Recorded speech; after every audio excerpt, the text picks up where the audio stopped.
लग्न ठरलं thanks to Marathi matrimony. लग्न म्हणजे मराठी मॅट्रिमनी. विश्वासाची 26 वर्ष. लाखो सुखी दाम्पत्य. डाउनलोड करा मराठी मॅट्रिमनी.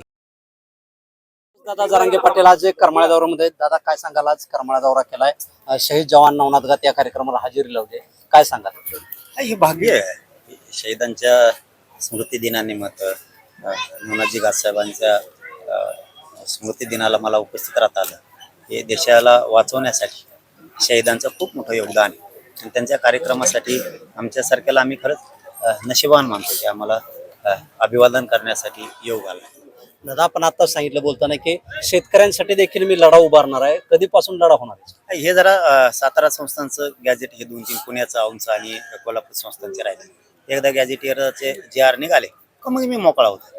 कारण काय अर्धवट कुठं ठेवलं नाही पाहिजे. कारण 58 लाखातून 2-2.5 कोटी मराठी आरक्षणात दिले. आता मराठवाड्याचाही JR निघाला, त्यातूनही मराठी आरक्षणात वर्ष 6 महिने सगळे जाणार आहेत.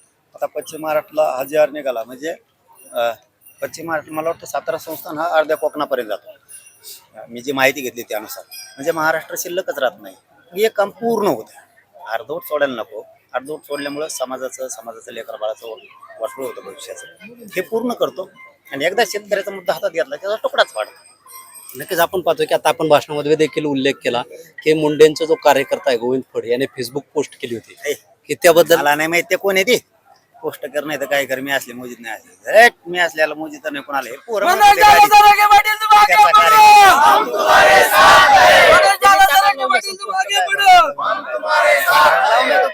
काय करायचंय, मी काय मोजित कोणाला. दादा सध्या इराण इस्रायल युद्ध सुरू आहे, त्यामुळे देखील आपल्यावरती ताण प्रशासनात देखील अनेक जण अडकले आहेत परदेशामध्ये, दुबईमध्ये वगैरे शिक्षणासाठी. त्यासाठी शासनाला काय विनंती असणार आहे?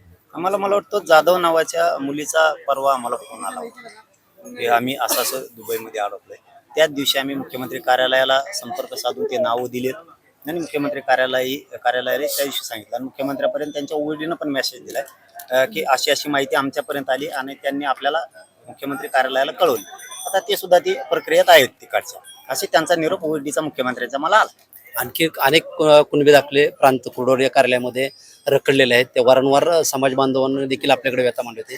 कशाप्रमाणे सूचना वगैरे अधिकाऱ्यांना काय दिलेत का? नाही, मी आता उपसमितीला बोलतो गाडीत बसल्यावर की करमाळा तालुक्यातलेच का थांबवले गेलेत कुणबी प्रमाणपत्र, व्हॅलिडिटी का थांबवल्या गेल्यात, काय कारण काय. आणि एकूण सोलापूर जिल्ह्यातल्या बी बऱ्याच तालुक्यात असे प्रकार आहेत. असं झालंय. मला वाटतं माड्यात सुद्धा हीच प्रकार चालू आहे. का थांबवलंय हे जरा सगळीच एकूण जिल्ह्याचीच माहिती घेतो आणि उपसमितीला सांगून ते सगळे प्रमाणपत्र द्यायला सांगतो. नसता मग अधिकाऱ्यांना त्रास द्यायची माझी भूमिका नाही. एक तर नोकरीच लागत नाही आणि त्याच्यात विनाकारण एखाद्याला निलंबन करणं आणि मग चौकशीच्या फेऱ्यात घेणं, त्या सशेमेऱ्यात गुंतवणं माझी इच्छा नाही आहे. संबंधित सोलापूर जिल्ह्यातल्याच अधिकाऱ्याने कुठलेच प्रमाणपत्र पेंटिंग ठेवू नयेत, त्यांनी द्यावेत. कारण नोकरी नाही भावांनो, एकतर लागत नाही. पण तुम्ही जर गोरगरिबांच्या भावनेशी खेळत असला तर माझा नाविलाज होईल. उगाच चौकशीच्या सशेमेऱ्यात तुम्हाला यावं लागणार आहे आणि मी बोललो की मी मागं सरकत नाही, मी ते घेतो. फक्त माझी विनंतीपूर्वक सूचना आहे सोलापूर जिल्ह्यातल्या सगळ्या अधिकाऱ्यांना की तुम्ही कोणबी प्रमाणपत्र थांबवू नका, नसता सशेमेरा 100% चौकशीचा मागं लागणार. धनगर समाज बांधवांच्या वतीनं आपला आता काठी घोंगडी देऊन सत्कार करण्यात आला आहे. धनगर समाजाचा देखील ST आरक्षणाचा अनेक दिवसाचा आरक्षणाचा मुद्दा प्रलंबित आहे. आपण कशा पद्धतीने दोन्ही तिन्ही मुद्दे मी घेणार आहे. आता हे एकदा सातारा संस्थांचं एकदा निघलं ना, ते दोन्ही तिन्ही मुद्दे मी घेणार आहे. धनगर आरक्षणाच्या बद्दलचाही मी चौंडीलाच माझ्याकडून त्यांना शब्द गेलेला आहे, त्याबद्दलही मी लढणार आहे. मुस्लिम आरक्षणाबद्दल सुद्धा मी लढणार आहे आणि बंजारा समाजाच्या आरक्षणासाठी सुद्धा लढणार आहे. कारण त्यांच्याही लेकराबाळांचं खूप वाटोळं व्हायला लागलं. आता नवीन खैकाडी समाजाचाही आरक्षणाचा प्रश्न आला 3 कॅटेगरीमध्ये ते गेल्यामुळे. मग ते 2-3 समाजाचे प्रश्न आपण ते ताबडतोब आता उचलून धरणार. नक्कीच आपण पाहतो की या ठिकाणी जे आहे ते मनोज दादा या ठिकाणी करमाळ्यामध्ये आले होते. यांनी जे आहे ते धनगर आरक्षण असेल तसेच मुस्लिम आरक्षण असेल याचा जो आहे मुद्दा तो आता यामध्ये जे आहे ते मांडणार असल्याची माहिती जी आहे त्यांनी यावेळी दिलेली आहे. कॅमेरामन हर्षवर्धन गाडेसह शीतल कुमार मोठे, TV9 मराठी, करमाळा, सोलापूर. लग्न ठरलं थँक्स टू मराठी मॅट्रिमनी. लग्न म्हणजे मराठी मॅट्रिमनी. विश्वासाची 26 वर्ष. लाखो सुखी दाम्पत्य. डाउनलोड करा मराठी मॅट्रिमनी.